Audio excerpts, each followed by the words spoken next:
Baik, sebelumnya, Assalamualaikum warahmatullahi wabarakatuh. Perkenalkan, nama saya Silvania Ekarina Ramadina dengan NIM 252180057. Di sini saya akan menjelaskan mengenai cahaya dan alat optik. Yang pertama yaitu cahaya. Konsep dasar cahaya. Cahaya adalah salah satu bentuk energi yang sangat penting bagi kehidupan. Cahaya memungkinkan manusia untuk melihat benda di sekitarnya karena benda memantulkan cahaya ke mata. Cahaya berasal dari sumber cahaya yang merambat ke segala arah. Saat mengenai benda, cahaya dapat dipantulkan, diserap, atau diteruskan. Manfaat cahaya dalam kehidupan sehari-hari antara lain, yang pertama, membantu manusia melihat benda di sekitar. Yang kedua, mendukung proses fotosintesis pada tumbuhan. Yang ketiga, menjadi sumber energi alami bagi kehidupan di bumi. Yang keempat, dimanfaatkan dalam berbagai teknologi seperti lampu, kamera, mikroskop, dan teleskop. Nah, yaitu sumber cahaya. Sumber cahaya adalah benda yang dapat menghasilkan cahaya sendiri sehingga memungkinkan makhluk hidup untuk melihat benda di sekitarnya. Berdasarkan asalnya, sumber cahaya dibedakan menjadi dua jenis. Yang pertama, sumber cahaya alami, yaitu sumber cahaya yang berasal dari alam tanpa campur tangan manusia, seperti matahari, bintang, dan petir. Matahari merupakan sumber cahaya alami yang paling penting bagi kehidupan di bumi. Yang kedua yaitu sumber cahaya buatan, yaitu sumber cahaya yang dibuat oleh manusia untuk kebutuhan penerangan seperti lampu listrik, senter, lilin, lampu kendaraan, dan lampu lalu lintas. Selanjutnya ada sifat-sifat cahaya. Cahaya merupakan salah satu bentuk energi yang sangat penting bagi kehidupan. Cahaya memungkinkan manusia melihat benda-benda di sekitarnya dan membantu berbagai aktivitas sehari-hari. Dalam ilmu pengetahuan alam, cahaya memiliki beberapa sifat yang dapat diamati melalui pengamatan dan percobaan sederhana. Sifat-sifat cahaya tersebut meliputi cahaya merambat lurus, cahaya dapat dipantulkan, cahaya dapat dibiaskan, cahaya dapat menembus benda bening, dan dapat diuraikan menjadi berbagai warna. Sifat-sifat cahaya yang pertama yaitu cahaya dapat merambat lurus. Cahaya bergerak dalam lintasan lurus selama tidak terhalang oleh suatu benda. Sifat ini dapat diamati dalam kehidupan sehari-hari, misalnya ketika sinar matahari masuk melalui celah jendela atau ketika cahaya senter diarahkan ke suatu tempat. Contohnya, ketika berada di tempat gelap, kita membutuhkan senter untuk membantu melihat keadaan sekitar. Saat senter dinyalakan, cahaya yang keluar tampak bergerak menuju satu arah tertentu. Yang kedua ada cahaya dapat menembus benda bening. Maksudnya yaitu benda bening atau transparan adalah benda yang dapat ditembus oleh cahaya sehingga benda di belakangnya dapat terlihat dengan jelas. Hal ini terjadi karena cahaya dapat melewati benda tersebut tanpa banyak hambatan. Contoh benda transparan adalah kaca jendela, air jernih, dan plastik bening. Sifat ini menunjukkan cahaya dapat menembus benda bening. Selanjutnya ada cahaya dapat dipantulkan. Pemantulan cahaya dapat terjadi pada berbagai jenis permukaan benda. Permukaan yang licin, mengkilap, seperti cermin, kaca, dan logam yang mengkilap. Memantulkan cahaya dengan sangat baik. Sementara itu, permukaan kasar seperti dinding atau kayu juga memantulkan cahaya, tapi arah pantulannya tidak teratur sehingga bayangan yang terbentuk tidak jelas. Yang pertama ada pemantulan baur. Pemantulan baur terjadi ketika cahaya mengenai permukaan yang kasar dan tidak rata. Cahaya dipantulkan ke berbagai arah sehingga tidak menghasilkan bayangan yang jelas. Contoh pemantulan baur yang pertama cahaya mengenai dinding, cahaya yang mengenai kertas, dan cahaya yang mengenai permukaan kayu. Yang kedua ada pemantulan teratur. Pemantulan teratur terjadi ketika cahaya mengenai permukaan yang rata, licin, dan mengkilap. Pada pemantulan ini, berkas cahaya dipantulkan ke arah yang sama sehingga menghasilkan bayangan yang jelas. Yang ketiga, cermin datar. Cermin datar adalah cermin yang memiliki permukaan rata dan licin sehingga dapat memantulkan cahaya yang baik. Cermin ini banyak digunakan dalam kehidupan sehari-hari seperti pada cermin rias, cermin kamar mandi, dan cermin dinding. Bayangan pada cermin da- datar terbentuk karena cahaya dipantulkan secara teratur dan masuk ke mata, sehingga benda terlihat seolah-olah berada di belakang cermin. Sifat cahaya yang empat, sifat cermin cekung. Cermin cekung adalah cermin yang permukaan pantulannya melengkung ke dalam. Cermin ini disebut juga cermin konvergen karena dapat mengumpulkan dan memusatkan cahaya ke satu titik yang disebut titik fokus.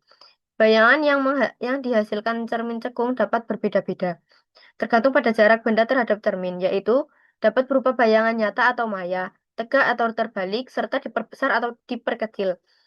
Jika benda diletakkan dekat cermin, bayangan yang terbentuk biasanya maya, tegak, dan diperbesar. Cermin cekung banyak dimanfaatkan pada lampu senter, lampu sorot kendaraan, dan teleskop reflektor karena kemampuannya untuk memusatkan cahaya. Selanjutnya cahaya dapat dibiaskan. Pembiasan cahaya adalah peristiwa perubahan arah rambat cahaya ketika melewati dua medium yang berbeda kerapatannya, seperti udara, air, atau kaca. Perubahan arah ini terjadi karena kecepatan cahaya berubah saat berpindah dari satu medium ke medium lainnya. Saat cahaya bergerak dari udara ke air atau kaca, cahaya akan membelok mendekati garis normal. Sebaliknya, ketika bergerak dari air atau kaca ke udara, cahaya akan membelok melalui garis normal. Pembiasan dipengaruhi oleh perbedaan kerapatan optik, besar sudut datang cahaya, dan jenis medium yang dilalui.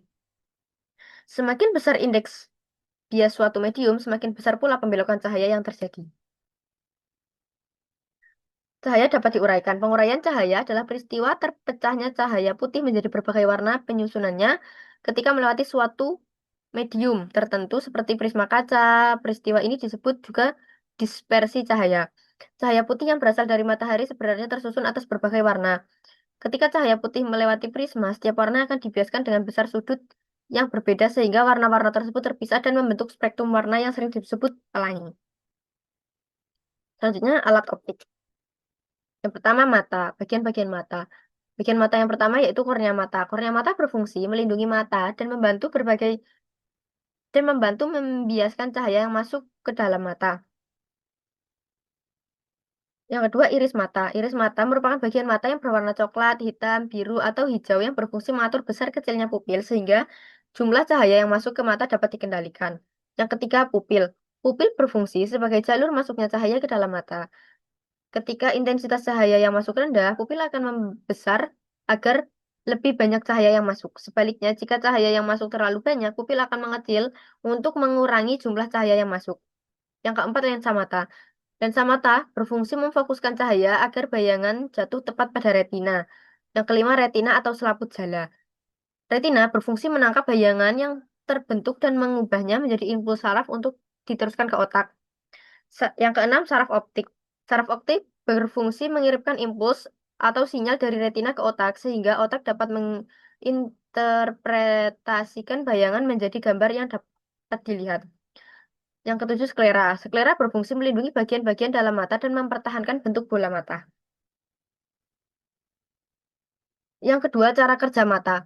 Suatu benda dapat terlihat karena adanya cahaya yang dipantulkan oleh benda tersebut dan masuk ke dalam mata. Cahaya yang masuk pertama kali diterima oleh kornea, kemudian dibiaskan oleh lensa mata sehingga membentuk bayangan pada retina. Bayangan yang terbentuk di retina bersifat nyata, terbalik, dan lebih kecil dari ukuran sebenarnya. Setelah itu, retina mengubah bayangan menjadi impuls saraf yang dimiliki melalui saraf optik menuju otak. Otak memungkinkan mengolah informasi tersebut sehingga kita dapat melihat dan mengenali benda sesuai dengan bentuk aslinya. Yang ketiga ada kelainan pada mata. Yang pertama miopi. Miopi adalah kelainan mata yang menyebabkan seseorang kesulitan melihat benda yang letaknya jauh. Kelainan ini terjadi karena bayangan benda jatuh di depan retina. Miopi dapat dibantu dengan menggunakan kacamata berlensa cekung atau minus. Yang kedua adalah hipermetropi. Hipermetropi adalah kelainan mata yang menyebabkan seseorang sulit melihat benda-benda yang dekat. Kelainan ini terjadi karena bayangan benda jatuh di belakang retina. Hipermetropi dapat dikoreksi menggunakan kacamata berlensa cembung atau plus.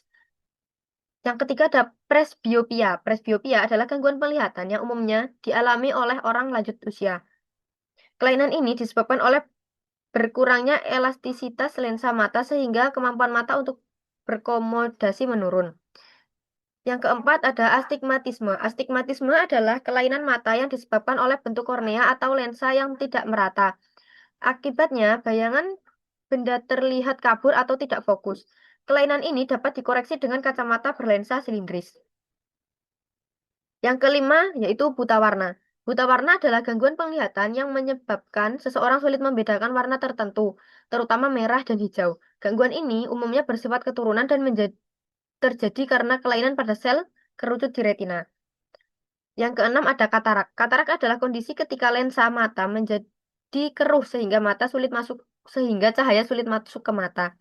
Akibatnya penglihatan menjadi kabur. Katarak sering terjadi pada usia lanjut, tetapi juga dapat disebabkan oleh cedera atau penyakit tertentu. Alat bantu optik.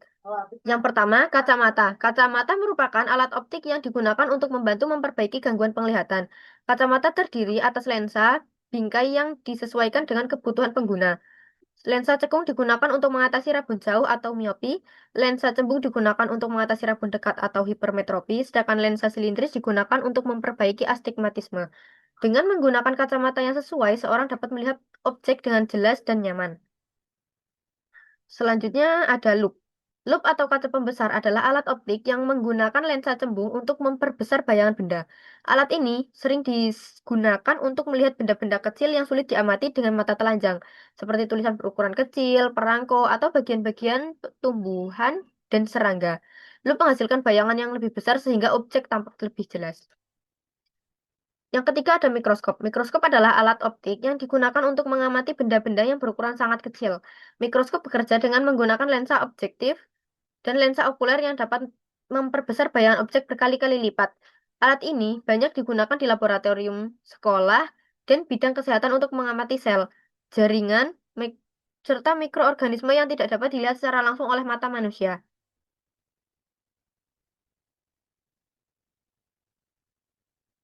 Yang keempat ada teropong. Teropong atau teleskop merupakan alat optik yang digunakan untuk melihat benda-benda yang berada pada jarak sangat jauh. Teropong bekerja dengan mengumpulkan dan memfokuskan cahaya menggunakan lensa atau cermin, sehingga objek yang jatuh tampak lebih dekat dan jelas. Teropong sering digunakan dalam bidang astronomi untuk mengamati bintang, planet, dan benda langit lainnya. Yang kelima adalah periskop. Periskop adalah alat optik yang memanfaatkan cermin atau prisma untuk melihat objek yang tidak dapat diamati secara langsung.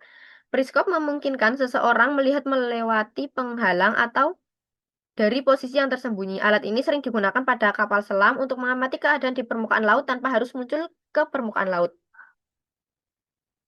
Kesimpulan, cahaya merupakan energi yang sangat penting bagi kehidupan karena memungkinkan manusia melihat dan mendukung berbagai aktivitas makhluk hidup. Cahaya memiliki beberapa sifat, yaitu merambat lurus, menembus benda bening, dapat dipantulkan, dapat dibiaskan, dapat diuraikan menjadi beberapa warna. Pemahaman tentang sifat cahaya menjadi dasar dalam mempelajari alat optik. Mata sebagai alat optik dapat terjadi ketika atas beberapa Mata sebagai alat optik alami terdiri atas beberapa bagian yang bekerja sama untuk menghasilkan penglihatan. Mata juga dapat mengalami gangguan seperti miopi, hipermetropi, presbiopia, astigmatisme, buta warna, dan katarak. Untuk membantu penglihatan dan mengamati objek tertentu, manusia menggunakan berbagai alat optik, seperti kacamata, lup, mikroskop, teropong, dan periskop. Melalui pembelajaran cahaya dan alat optik ini, peserta didik dapat memahami cara kerja alat optik, menerapkan konsepnya dan dalam kehidupan sehari-hari, serta menyadari pentingnya menjaga kesehatan mata. Mungkin itu yang dapat saya sampaikan. Kurang lebihnya mohon maaf. Wassalamualaikum warahmatullahi wabarakatuh.